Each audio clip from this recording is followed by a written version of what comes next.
Good morning and welcome to Morning Coffee with Sandye and my llama. I have a thing for llamas in case you didn't know that. And whenever I can't choose a specific mug, I go to my llama. Makes me feel very secure. What a fun day. We have so much to talk about. You can't see, but maybe you can see, there's a dishwasher there. Ordered it for my birthday present. Didn't arrive until a week after my birthday, and it didn't work. So I called to have it picked up. It's been weeks. They haven't picked it up. They said they would replace it, but not until the last week of December. Really? Now everything's on sale. Just pick it up, give me back my money, let me go shopping again. And then when they agreed to pick it up, they called to say that they would arrive sometime between 6 a.m. and 8 p.m. Really? I'm not staying home. Anyway, it's okay. It's okay. It's 1 week before Thanksgiving. And besides, it's going to be tiny little Thanksgiving, so it's not like I need a dishwasher so desperately, right? Right.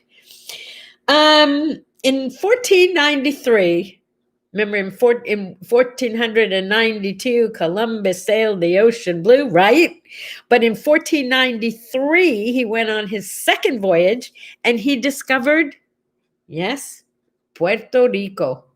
If you haven't been there, they've had their share of serious natural issues, like hurricanes and things like that. But what a beautiful country. What nice, wonderful people. A quick Puerto Rico story. Years ago, I was hired by the Puerto Rican version of FTD. It might have even been a floral telegraph delivery, to come down to Puerto Rico and teach a seminar for the florists on how to use balloons in their business. And I said, well, my Spanish is not very good. Do people speak English? Oh, no problem, Sandye. Everybody speaks English. You'll be fine. So I was kind of excited going to a place I'd never been before to teach a seminar to about, 400 or 500 people across the country. And I packed up all my cares and woes and went down to Puerto Rico. And there I am on seminar day. And I'm on the stage, very excited to teach them all these wonderful things. But I like to warm up my audience with some jokes and, just to warm them up a little bit. So I started out with all my best material, really funny stuff. I don't remember what, but you'll just have to believe me. Nobody laughed. Nobody even cracked a joke. And by the time I got to the third thing that was sure to warm up the audience and nobody reacted, I asked them in Spanish if they understood what I was saying.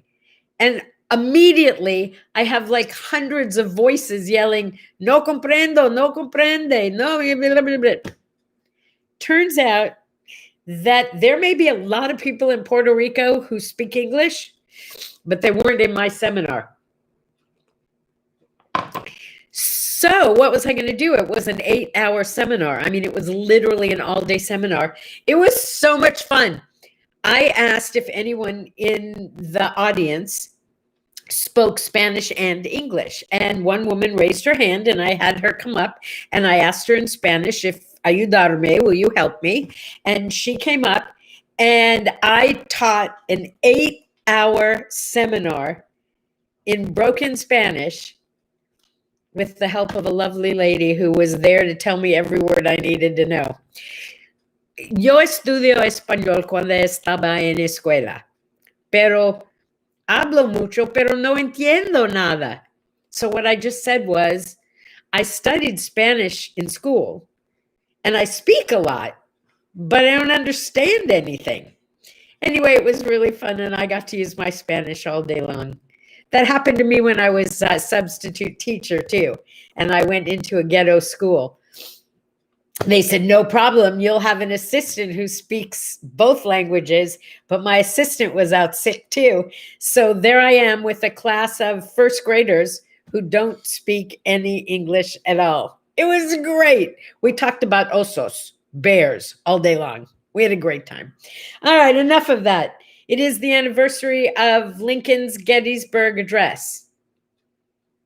He didn't wear a hat. It was really cold outside, and that's really bothering me. Just file that for later information. Good morning, Opa. Happy afterbirth. Let's move on. In 1965, the Kellogg's Company introduced the Pop-Tart to America. Is that a gift or is that a curse? You decide. Pop-Tarts. Sugary inside, sugary outside, and this is the way we send our kids off on a day of learning. I don't know.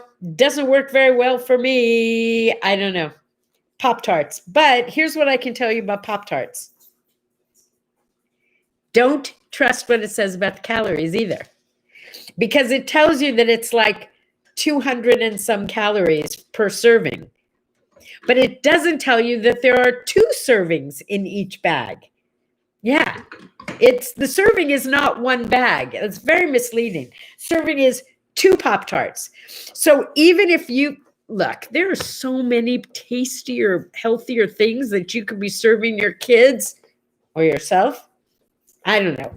They were always too sweet for me, but I did like Kellogg's. And I remember as a kid growing up in Illinois, we took a family trip to Battle Creek, Michigan. This is probably back in 1955, something like that. We went to the factory where they made cereal. And I have to tell you, it was probably one of the highlights of my childhood. It was fascinating. And at the end, we got the little boxes of samples of our favorite cereals. I mean, they didn't make sugary cereals then. It was like Kellogg's Corn Flakes. Who didn't like Corn Flakes back then? And Rice Krispies. Anyway, going to the factory and seeing how they made the cereal and watching it go around and filling the boxes and then getting the little free samples. Come on, who didn't love those little boxes? And your mom would buy that thing with like 12 different kinds of Kellogg's cereal in it, and you'd get to pick your favorite little box every morning. Am I getting overexcited over breakfast cereal? Yes, perhaps. Oh, well. Oh, Henry loves him. She never got him as a kid. That's because your mother loved you, Henry. Yeah, okay. Enough about Pop-Tarts and their sugary junk. This is also the anniversary of the birth in 1558 of the first Queen of England, daughter of Henry VIII. Daughter of Henry VIII I am. Mary, Queen Mary. Can I just tell you something? No joke. She was a terror, and that's where we got the term Bloody Mary. Seriously, Bloody Mary. Thank you to Bloody Mary for giving us the Bloody Mary. It's World Toilet Day and International Men's Day, both on the same day. Coincidence? Just asking. That's all. That's all. I'm just asking. Because if it's both and it's not a coincidence, don't you think that by itself would be enough reason for men to learn to put the toilet seat down? I don't know why it's such a big deal. Okay, we won't go there today. It's Play Monopoly Day. So I'm not going to tell you what to make for dinner, but after dinner, play Monopoly tonight. I think I'm going to try that myself. It is also National Smoke Out Day. And I'm going to tell you how I finally quit smoking. I thought I had the best way in the world. Somebody shared with me. He said to me, "Is it worth $1 for you to have a cigarette?" I said, "Yeah." He said, "Is it worth $5?" I said, "Yeah, sometimes." He said, $10?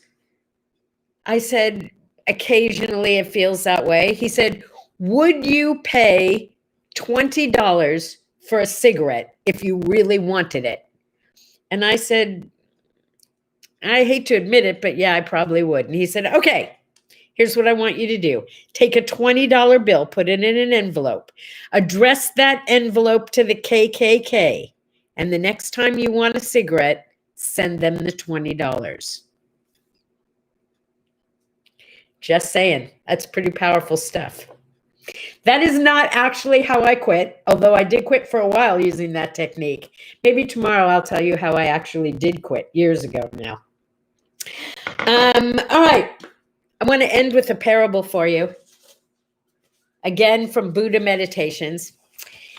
I noticed that a lot of us are holding grudges and hanging on to negative thoughts and negative ideas and negative feelings about others. So I want to share this short little parable with you. 2 monks must cross a great river to reach a village on the other side on an errand for the monastery. When they approach the river, a woman is struggling to get across herself. One of the monks swiftly picks her up, carries her across the river, places her on the other shore, and they part ways.